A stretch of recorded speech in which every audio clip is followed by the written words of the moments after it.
Dickinson here. Today my guest is Shawn Smith from Palm Springs. Are you from Palm Springs?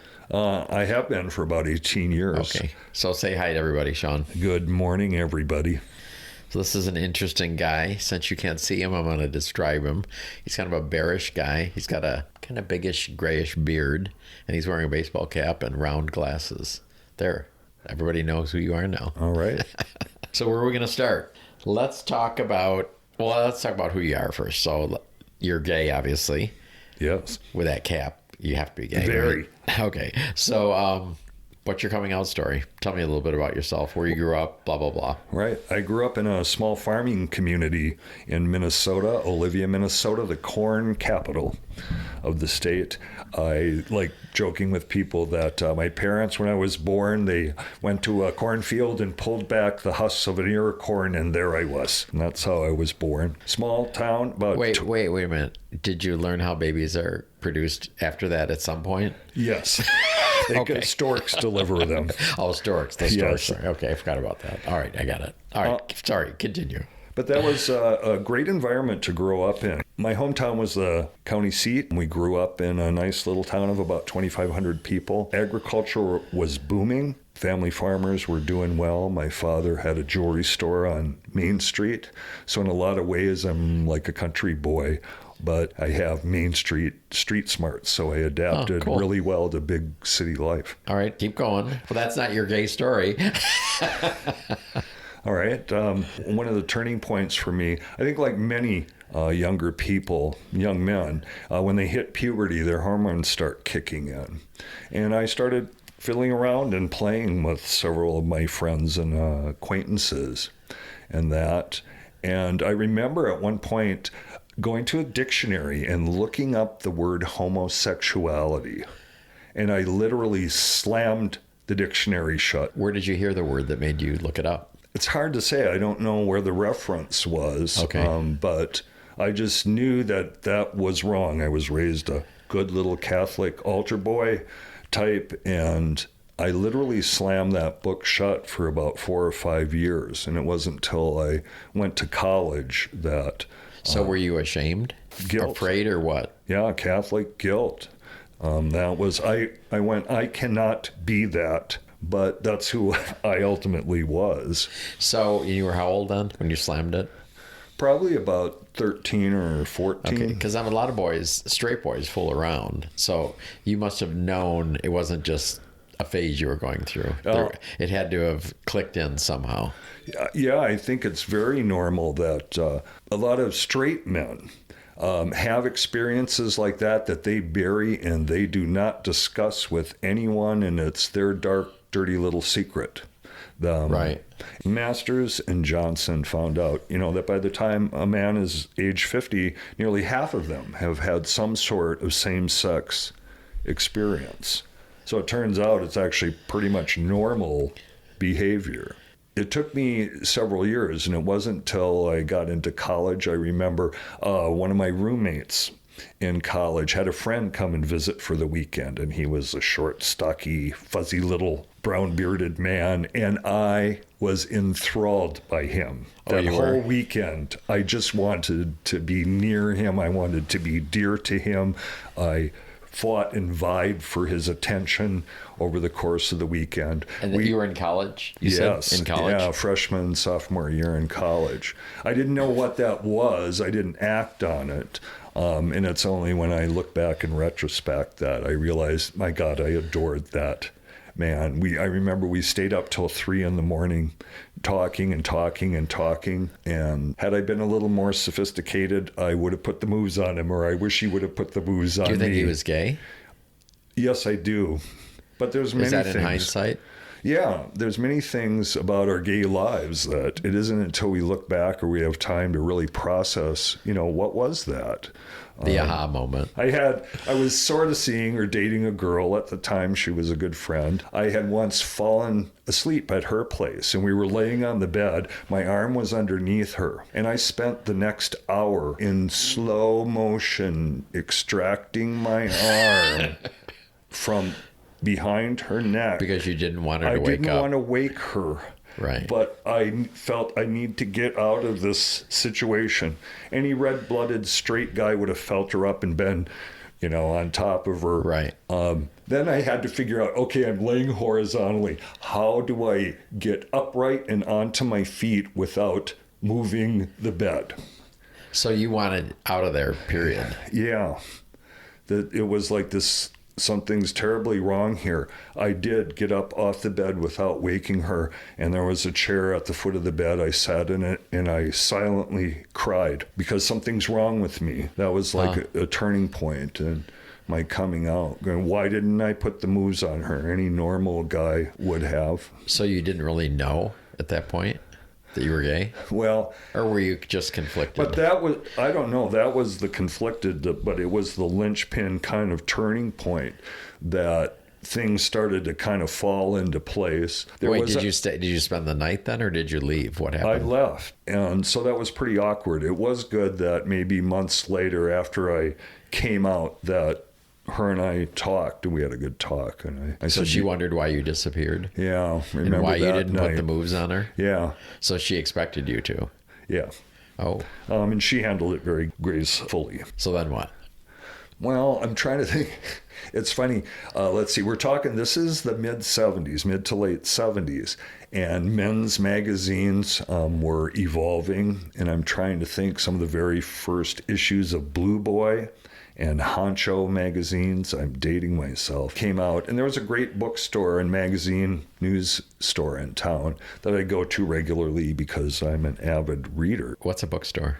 Well, like Amazon? No, yeah, like a regular ordinary bookstore, not an adult they're one. They're almost extinct at this point. We can talk about that in the next podcast.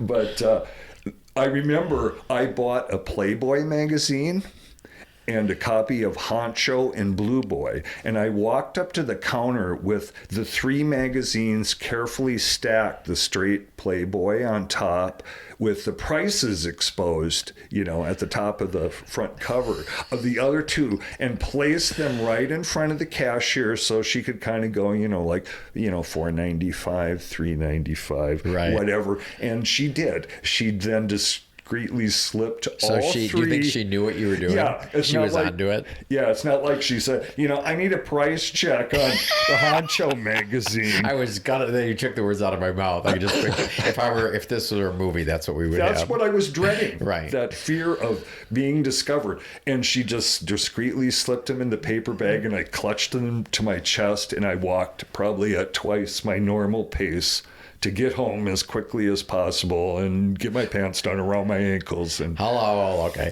So wait, did you throw the Playboy out on the way home, or it was second? It sort of was second tier stuff for me. Right. Yes. Okay. And you were how old then? Boy, probably about 19, 20. Okay. So then you said, I'm gay.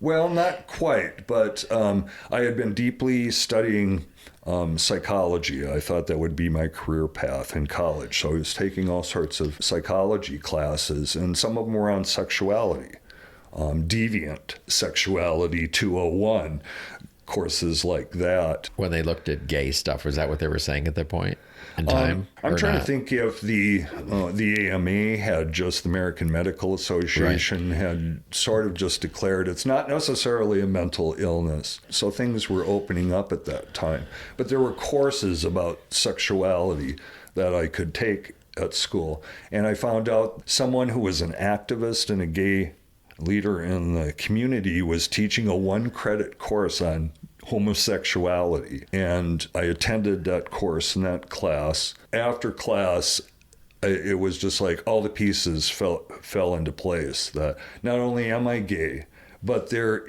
are people and there's a community here that I could be part of. Okay. And so I waited after class and met the guy who kind of was the activist and leader on campus, and said, I think I'm gay. I know I'm gay. I need help and friends and a community coming out, and I'll help you be part of whatever you're doing. And I literally kicked the closet door open in many senses in a single day with that. How do you respond to that? For him, it was very favorable because he drew you in. He made your part. Okay. Yeah.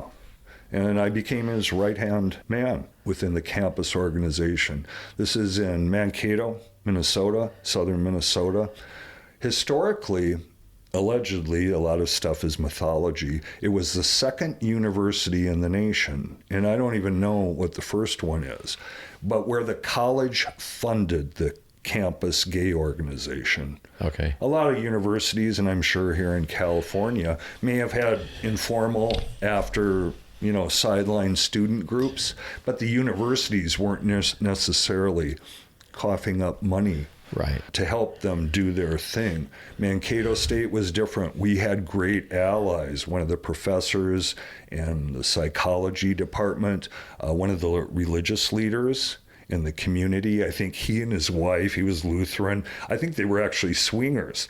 And so he had an interest in the gay community. And so there, beyond the campus, there were other key people in town who were wanted to be supportive of the gay emerging, gay movement. And they were real key in approaching the university and say, you need to provide money. You need to give these people a space. So the thing that makes that different is there was money. So like we could go on class field trips and get a car from the university and money for gas. Right. I was just thinking, I don't remember the exact circumstances, but I read there was a religious university recently that didn't want to do that, so they canceled all of the groups on campus because they wouldn't fund that. Didn't want to give it Do to you that remember what one. that was?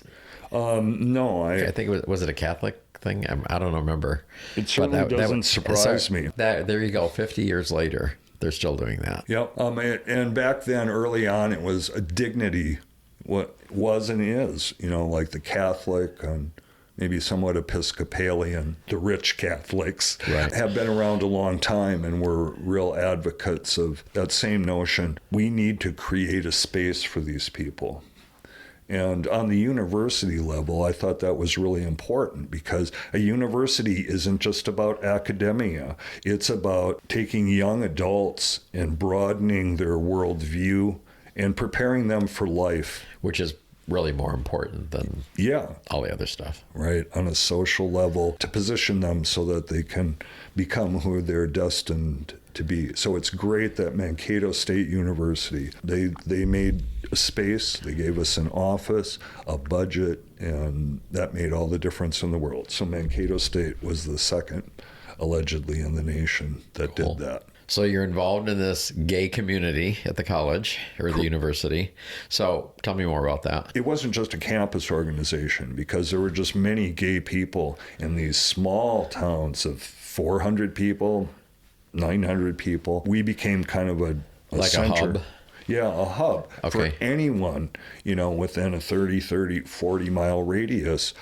So their university group welcomed people from the outside to come in and participate. And in what way? Well, we created a newsletter and started a mailing list. A lot of people were afraid to be put on the mailing list. We had to ship it in a discreet, plain brown wrapper, without identifying marks necessarily. Right. That big gay organization, any street, we couldn't put that on the outside of the envelope. But in order to reach out to them, what we did was we created a series of kind of town hall events, and we recorded it on Betamax tape in black and white, some of them, at maybe libraries, meeting rooms, or things like that. But we went to surrounding communities and would do a presentation.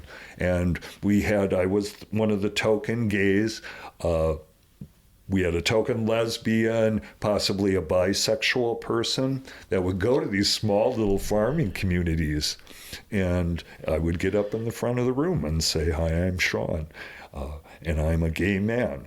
And so these events, how well were they attended? Like how many people came to it? Generally, maybe dozens, 2 dozen. And were they all gays, guys in the closet, lesbians? A lot of or were those. they allies as well? But there were a lot of allies. Often there might be people from the church or various religious organizations and they're trying to rethink their theology, maybe. Right. Okay. And we often did question and answer sessions, and there would be, poignant back and forth sometimes between people of the community. People might say, we understand where you're coming from, but we don't approve of this. Can't you just keep to yourselves? Why do you have to be, even like you are now, you come into our town and you wave your flag in front of us? That reminds me, PFLAG was a very young organization in the early 70s. And so there were a lot of parents had children that were, imagine they would attend these going, right. I have a child who I think is gay, and I don't know what to do or how to handle it or how to accept them. Right. So it was surprising the number of subtle allies that were in those communities. I often tell people that I grew up in a small town. There were no role models of what it meant to be gay. Did you have any, was there any hate crimes or any pushback that way from it that you were aware of at that period? Well, not particularly violent ones, but just verbal. In college, one of the people who came to our gay student center, he got squeezed out of the dorms. They made his life so absolutely miserable. And he came to us going, help. Wow. I'm not welcome there, and I need housing. Can I stay with somebody until I can find an apartment or something like that? There was another guy, I remember, his parents, he was probably just a freshman or sophomore in college, but his parents didn't want him to be gay. So they had sent him to therapy. And ironic. Like conversion therapy stuff? Yeah. Okay. At least there's something wrong with our child. He must be fixed. I remember this was the dawn of steroids, that he was being given testosterone injections in order to make him a more manly man. So and all it did was make him friskier and hornier. Right, I was going to say, he'd be an angry gay man then. Yeah, with a little bit of roid rage at the straight world. Wow, so that didn't work. It didn't work. And even for me, my father, unfortunately, my brother outed me to my father. I had come out in college, and in order to self-actualize, I'm going to live this life, and I'm going to live it loud, proud, and bold. And I came out to my two brothers. I came out to my mother, but one of my brothers sort of outed me to my father. The plan was not to tell him, or what? Or tell him in your own time? Well, I don't know that there was a plan. None of us have coming out plans. What did your mother say, don't tell your father? Because I hear that a lot. I don't recall her explicitly saying that, but she knew. My mother's biggest concern was that I wouldn't find someone, that she wanted me to find love, in my life, and that she was afraid, particularly in the 70s when... Because gay people can't fall in love. Yeah, the whole liberation movement was still at the dawn. Right. We fortunately had the wild 60s, and women's liberation was unfolding rapidly. And so the gay liberation movement was sort of able to ride the tailwinds of the culture at that time. So how did your brother tell your father? What did he do? I'm not sure how that went down. That's a story never told. And I never asked to find the details of that. Did your father say something to you? Well, I came home from college to visit Mom once, and my father appeared in the doorway while I was visiting with my mom, and he said, "Look at him, Mama. He's sick. He's got the devil in him." And he pointed his finger at me, and he said, "I met people like you when I was in the Navy." He said, "You are not welcome in this house. I do not want you here. Wow. I want you to leave. And if you ever come back here again, I'll call the police and have you removed." Wow. How'd she respond? Her face collapsed, motherly despair, seeing her son being, ejected from the family.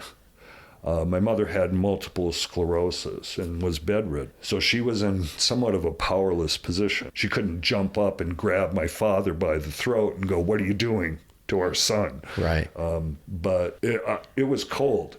I took it on the jaw and I just went, okay, I know where my father stands. And I left. But it became really unfortunate because over the preceding years, that experience alienated me so much that I didn't want to go home. I ended up. Were you welcome there?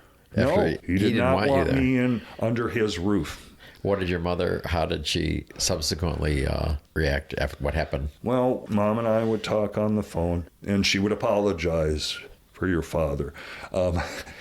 Because my father's dad died when he was very young, maybe only when he was 4. And that was her excuse, right? Your dad didn't have a father, to show him and teach him.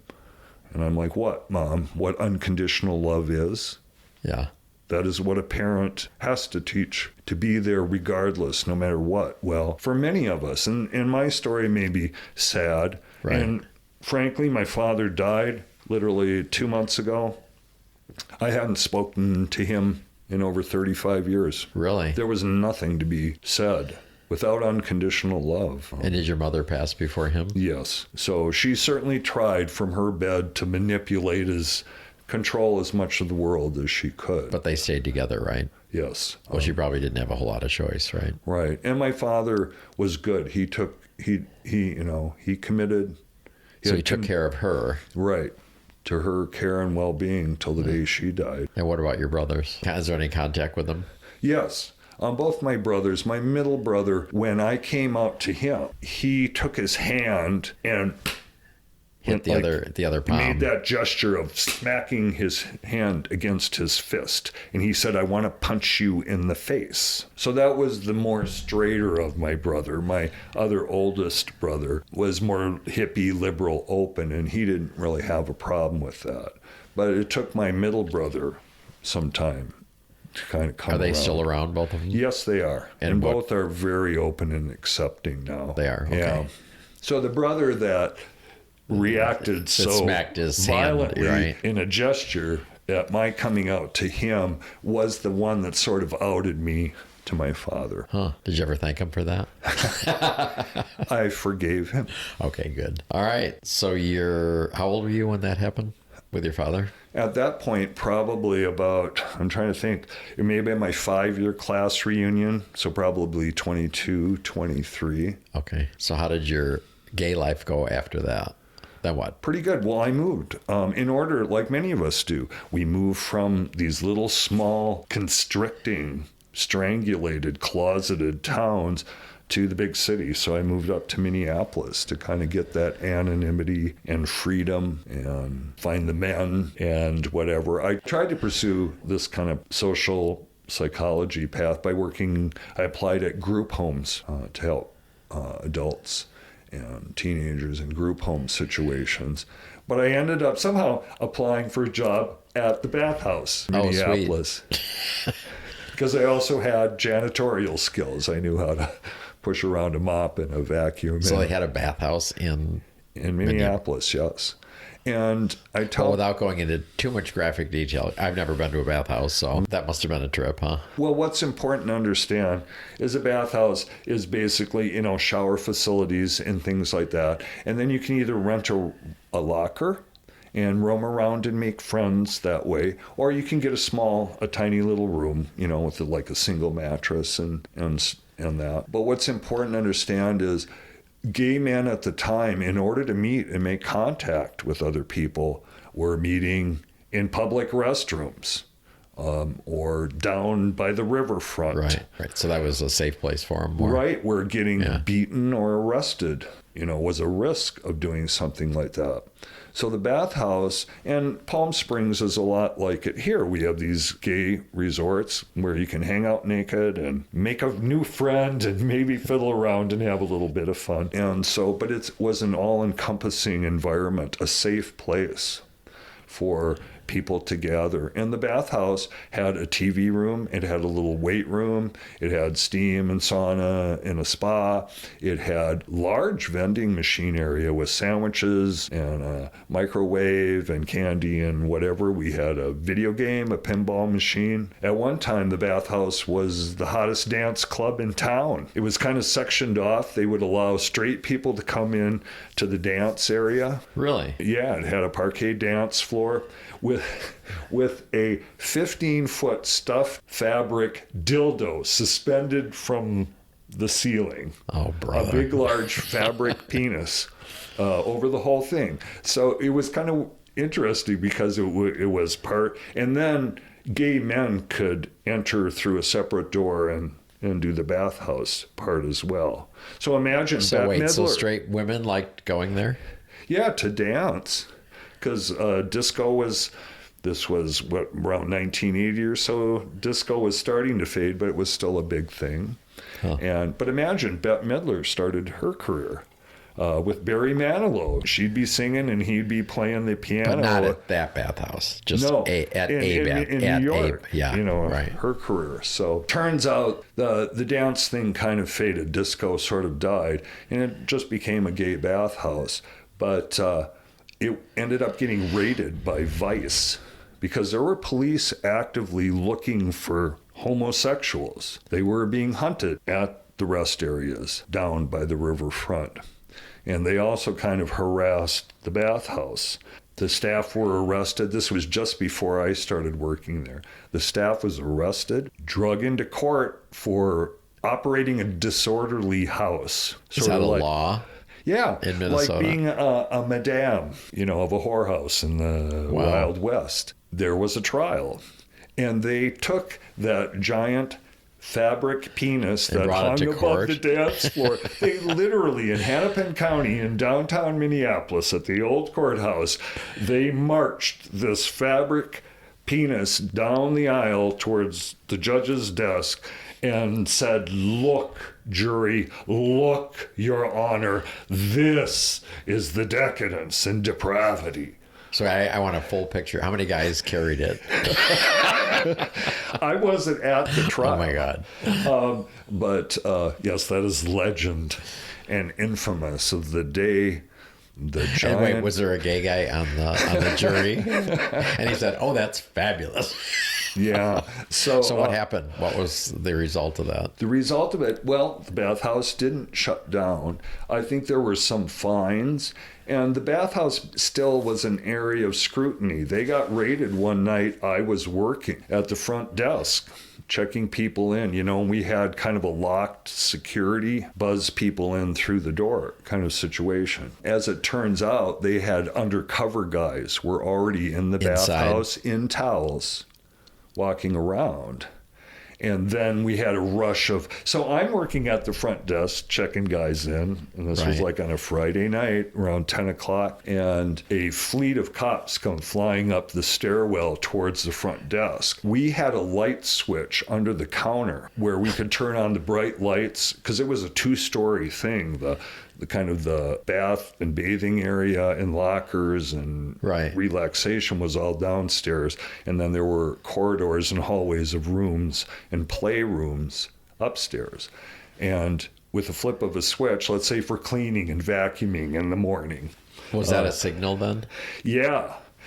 While I'm seeing cops coming up the stairs, and I was glad within seconds I reached down and I flicked that light off and on and off and on and left it on. And we had a microphone, and a PA system, to announce like lockers number 34, 43, and 82. If you would like a room, please come down to the office. Because sometimes there would be waiting to get a room. So you're on a mic. Right. So did you say, "Can I help you, officers?" Or what? Yes. We had a PA system, but I remember saying, "Boys, the Minneapolis Vice Department is making a visit. I'd like you all to be on your best behavior." And I left the light on, that saved a lot of guys. A couple guys got caught in the action and ended up becoming sex offenders. Really? Yeah, because they were caught having sex in a quasi-public facility. Well, it wasn't really public. It was a private club. Right. Well, how could they get them for being in public? That's ridiculous. Because they were engaged in sodomy. At the moment. The smart guys, when the lights came on, at least put their towel back on. And a lot of them, beeline flooded down the stairwell down to the second floor and started watching TV. I'm just watching TV, officer. Oh, brother. Does that place still exist? No, there was a lot of pressure in the later 80s that as AIDS exploded. Right. Oh, yeah, I was there at ground zero when the HIV bomb hit. The bathhouse, the bookstore scene and beyond, in Minneapolis, at least in the Midwest. And it was interesting because even before that happened, Hennepin County, the county health department, actually one of the rooms at the bathhouse was a clinic. And imagine on cheap locker Wednesdays and on Friday and Saturday nights, a registered nurse used to staff the office, and you could come in and get tested for, standard venereal diseases. Right. Of all sorts. Did you know a lot of guys that died? Yeah, all of them. The first man to die from AIDS in Minnesota, at least probably in lore, was Bruce Brockway. He was a friend and a client at the baths. The second one, James Lee Heiss, rest in peace, was a lover and a friend of mine, a very dear friend of mine. He was my barber. How was he? Was the second one. And so I was so when they died, what year was that? It happened really fast because they didn't know what they were dealing with. I was going to say, did they know what it was when they died? They were starting to know. I've been telling people lately a lot, and we saw that happen like in New York City and elsewhere when it first hit. They did not want, the hospitals were like, we don't want these patients. They have something deadly. We're not sure what it is. We don't know how to stop it, treat it, or cure it. All we know is they come in with all these horrible different infections. And in Minneapolis, there was a young man, a young doctor who had just graduated from the University of Minnesota Medical School. And you may have heard his name within the last 2 years in particular. Next to Dr. Anthony Fauci, one of the leading spokesmen on TV over the past few years over COVID, has been Dr. Michael Osterholm, an infectious disease specialist at the University of Minnesota. He was a young intern. He was right at the forefront of that. And he was the doctor willing to deal with these patients. When a lot of other, gay? It's not my job to determine that. Okay. I just simply assume he was. Okay. He was a very young, handsome, brown-bearded buck when I met him, sharp as a tack. He ended up, eventually, he became an AIDS specialist, and one of the smartest in the state. He was on Bill Clinton's AIDS Advisory Council for the nation at one point in that. And he's still around today on CNN, on MSNBC, talking about COVID or monkeypox or things like that. Right. So I remember him when my friend Jimmy was in the ICU telling me, we don't know exactly what's going on for sure. He said, it is likely spread sexually. And he knew I worked at the baths and he said, it might be really prudent then, instead of playing around with a lot of guys on any given evening, that you just find one person to have fun with and limit and minimize your contacts. His advice may have I don't want to say saved my life, but I took that to heart and I changed my behavior immediately. A lot of our peers didn't. Right. They were like, live fast, die young. And they did. Right. And the message from society, is you as a gay man, you are less than, and you deserve what you get. A lot of churches, a lot of politicians, you deserve what you get. You reap what you sow. Yeah. So here we are in 2022. I have managed to survive this whole thing without contracting HIV myself, but to act like I am unscathed. I joke with people, I had 30 some years, 35 or 40 years now almost, unscathed. I lost 200, every friend and acquaintance I ever had, especially because I was a player and right at the heart of kind of the sexual pulse of the community. I lost nearly every friend I ever had. And probably by 1990, I couldn't take it anymore. I couldn't go to funerals. I went through never went through therapy, but I was clearly in chronic situational depression. I'd be fine, get through my work day and go to sleep at night. I was okay. But that moment when I'd wake up in the morning, the accumulated loss becomes more than one human soul can handle. And so, yeah, to think that, that didn't affect me. I narrowly escaped, but in many ways I'm a survivor as well on a different level. I have PTSD from the experience of, holding the hands and watching, particularly in the 80s, it was really before we had any decent medications. Guys wasted away so fast. I remember, the second official AIDS patient of Minnesota, holding him in my arms, and he was just a ghost, a thin, bony skeleton of who he used to be as a man. And that was just devastating. And that was only the beginning. Right.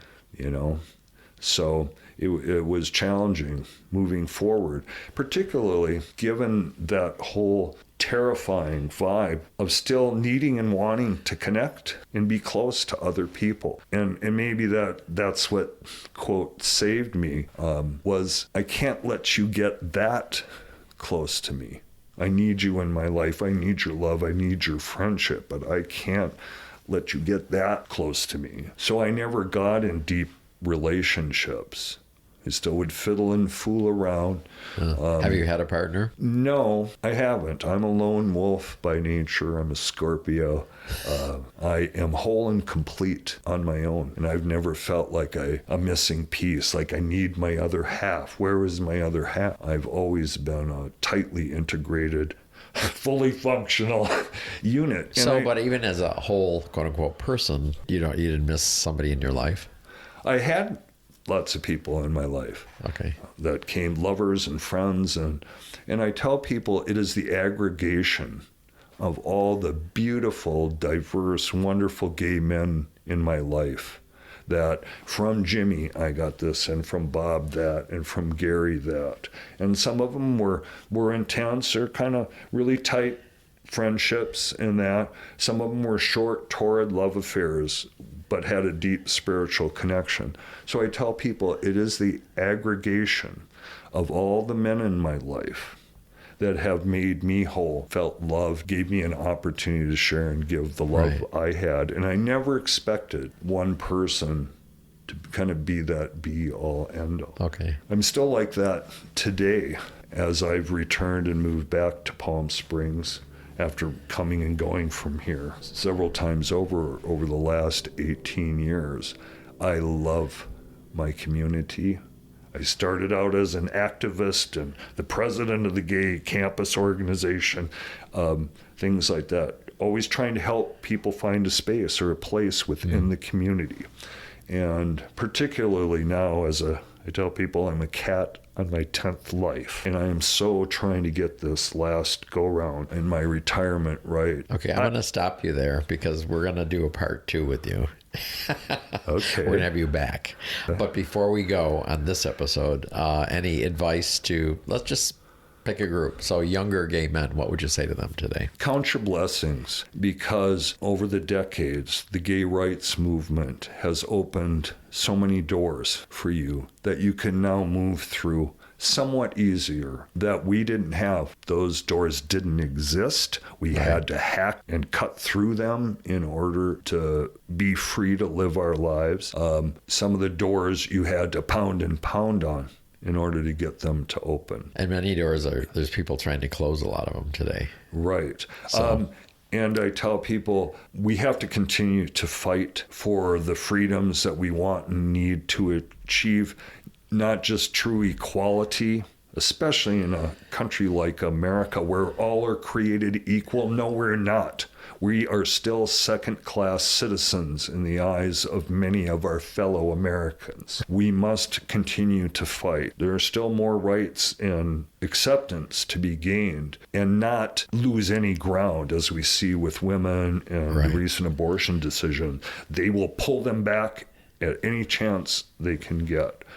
So don't take the freedom young people, you guys enjoy, to even in high school, You can be out and have a group of friends. When I grew up, to come out was to be ostracized, ejected, rejected. And even if people wanted to be your friend or like you, they couldn't because of the social pressure. Then they'd be tied to you then. Yeah, so appreciate the strides and gains the gay liberation movement has made over the decades. It's been a hard, long fight, but the battle is never over. Right. And you got to rise each morning. Well, you're an interesting guy, Shawn. Thanks for coming in today, and we were going to have you back. All right. So thanks again. I know how to talk into a microphone, so I'd love to. I got more stories to share. Okay. Take care. All right.